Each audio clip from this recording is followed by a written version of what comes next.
Partons découvrir un autre visage d'une ville millénaire qui a su s'adapter à notre temps et dont l'aéroport, conçu par l'architecte Abdul Alou, est considéré comme un des plus beaux au monde. Il a servi de décor à de nombreux films tels que Sex and the City 2 ou L'Arnaqueur. Cette ville a vu le jour et se développe encore grâce à l'ingéniosité et au travail millénaire de ses habitants pour l'approvisionner en eau, source de toute vie. Une des portes du désert, au surnom de Ville Rouge, Marrakech. Pour témoigner de cette ingéniosité dans la maîtrise de l'eau et pour préserver ce bien précieux, le musée Mohamed VI de la civilisation de l'eau a été créé. Depuis des siècles, les Marocains, les Marrakechis en particulier, ont maîtrisé l'art de capter l'eau, de la transporter, de la conserver et de la distribuer. Nous voulons surtout donc initier et expliquer aux jeunes et aux moins jeunes l'importance de ce don divin, donc l'eau, qui est à la base de toute chose au Maroc et ailleurs, pour que les gens puissent faire attention à la manière dont ils consomment.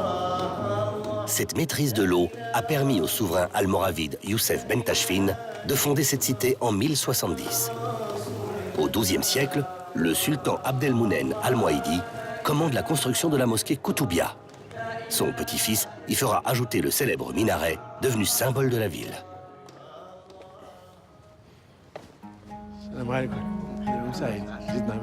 Nous avons le rare privilège de pouvoir y entrer. Et surprise, ce ne sont pas des marches qui nous attendent, mais une longue pente servant à gravir ces 7 étages pour accéder à sa plateforme à 69 mètres du sol. Cette pente est ponctuée de 6 salles superposées. C'est l'un des plus beaux monuments d'Afrique du Nord. Ce minaret a d'ailleurs servi de modèle à la Giralda de Séville et à la tour Hassan de Rabat. Voici l'écurie. À cheval permettait aux muezzins de monter jusqu'ici avant d'aller prier dans les 4 directions. Un lanternon de 16 mètres le surplombe et apporte une finition à l'ensemble. Sur sa plateforme, une balustrade dentelée de merlon protège le chemin de ronde qui offre une vue imprenable sur Marrakech. La Koutoubia, d'ailleurs, tire son nom de kitab ou des Koutoubi, c'est-à-dire des libraires. En fait, c'est la mosquée des libraires. C'est le site le plus ancien de Marrakech et le plus célèbre du Maghreb. Ces nefs, soutenues par de nombreux piliers blancs, forment l'une des plus vastes salles de prière du Maghreb. Elle peut accueillir jusqu'à 20 000 fidèles.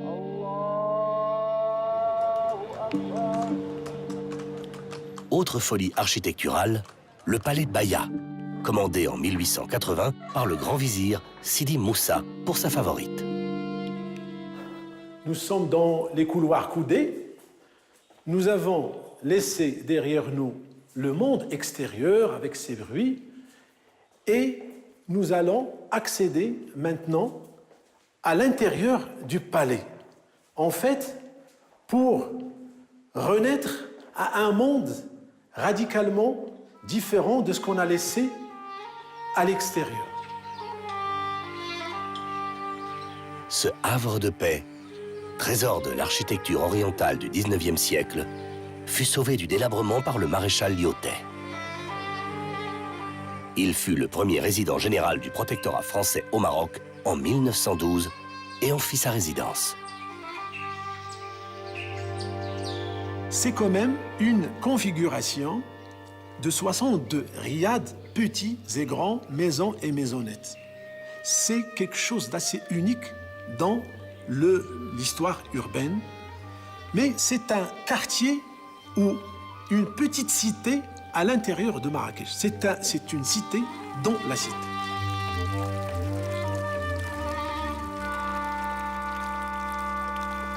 À proximité, il y a encore une autre cité dans la cité, le Mela. Jackie, le président de la communauté israélite, nous invite à en découvrir toutes ses facettes.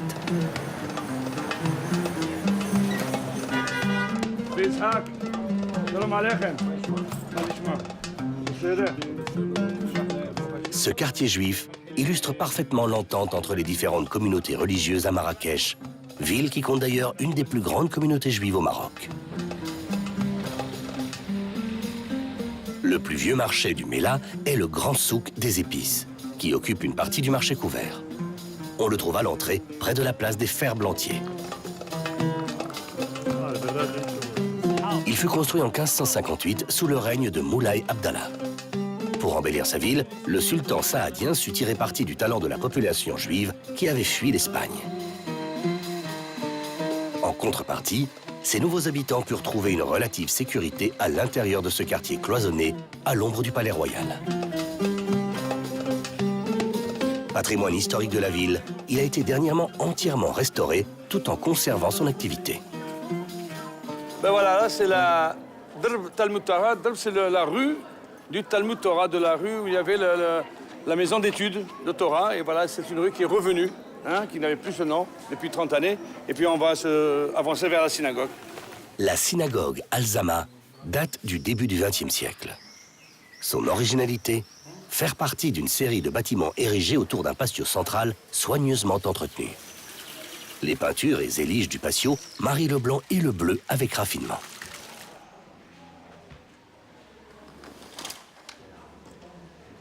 Moi, mais c'est ce que Dieu le garde, a inauguré. Et donc, s'était rendu compte de ces rues qui ne portaient plus ces noms, comme il en existe dans tous les autres mellahs du Maroc. Les noms sont toujours maintenus à aujourd'hui. À Meknès, Fès, Tanger, les noms de rues juives dans le mellah. C'est ce que Sa Majesté a décidé de refaire et de remettre et de restaurer. Et c'est ce qu'on voit aujourd'hui, grâce à Dieu. Les noms sont là, les noms de rabbins, hein, ça c'est extraordinaire. Bien que restauré, il reste encore de nos jours un quartier pauvre. Il tire toutefois son charme par l'activité débordante qui s'y déploie, une activité souvent plus importante que dans d'autres quartiers de la Médina. Les nombreuses échoppes qui s'y sont établies contribuent à ce charme.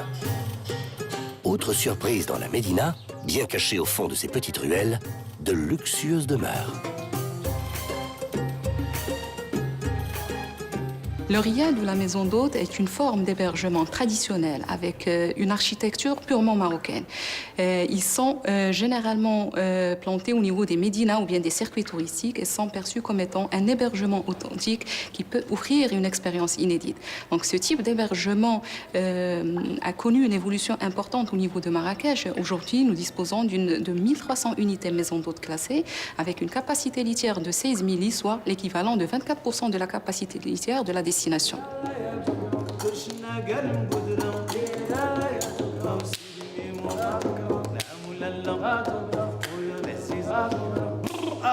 Rénovés avec soin, ils sont un des fleurons de la ville.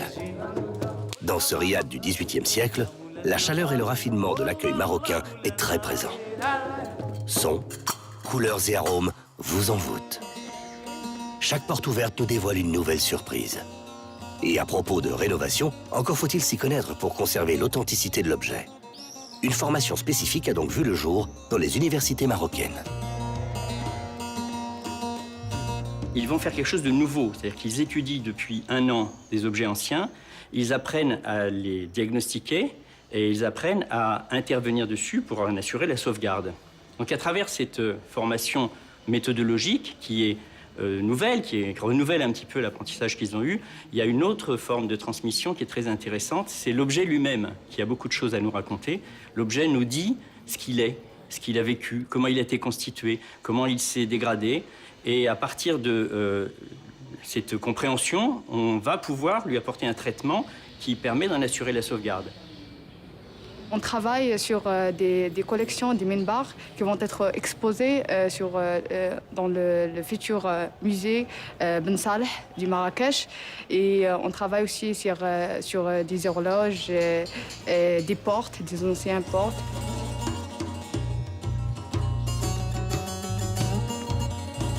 Ces jeunes diplômés Bac+5 ne font que perpétuer la tradition de restauration et d'artisanat chère aux Marrakechis.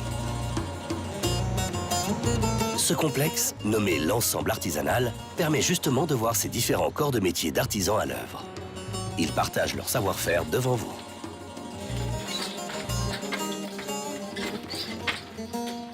Le fait que Marrakech a côtoyé des designers du monde entier et des jeunes designers marocains, Ce secteur a évolué d'une manière remarquable. On a conquis, je peux vous dire, tous les intérieurs avec cette rénovation, cette autre vision de l'artisanat marocain, comme on appelle de l'artisanat revisité, qui est faite de la main, de savoir-faire marocain, et dans un contexte moderne, contemporain. On a commencé à faire des choses comme ça qui peuvent vraiment s'intégrer dans tous les intérieurs, que ce soit marocain ou européen ou vraiment dans le monde entier. Et ça a connu vraiment, comment dirais-je, une évolution très importante. Une richesse de l'artisanat en pleine renaissance, un patrimoine matériel remarquable et restauré. Mais il existe aussi une autre facette plus immatérielle de cette ville. Comme en témoigne cette nuit de fête de l'Achoura, où se regroupent les tambourineurs de la Daka de chaque quartier.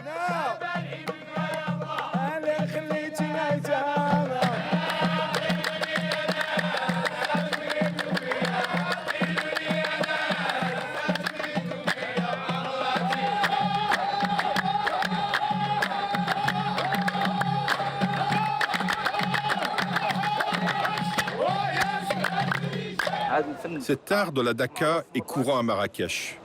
Nous nous sommes engagés depuis notre enfance à le préserver. C'est une tradition qui est propre à la ville et au Maroc. C'est un art enraciné.